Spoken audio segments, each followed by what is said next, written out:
Barchaga assalomu alaykum do'stlar. Bugun men sizlarga Kukmaradan elektr chopperini taqdim etaman. Bu oshxonada ajralmas yordamchi. Go'sht, meva va sabzavotlarni tez va samarali maydalashni xohlaysizmi? Keling unda qanday ishlashini ko'rib chiqamiz. Tuzilishi va ishlashi.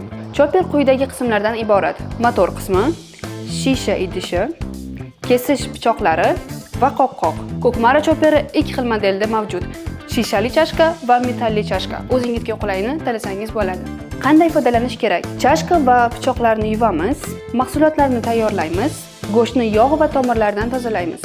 Qopqoqni yopamiz, motorni joyiga o'rnatamiz. Tezlikni tanlaymiz.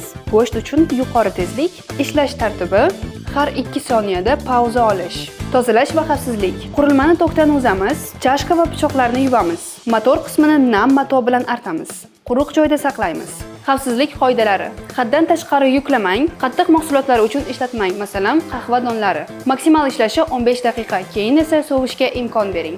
Motor qismini suvga botirmang. Bolalar qo'li yetmaydigan joyda saqlang. Agar video yoqqan bo'lsa, like bosing va kanalimizga obuna bo'ling. Agar yana ko'proq ma'lumot bilishni xohlasangiz, keyingi videolarimizni kutib qoling.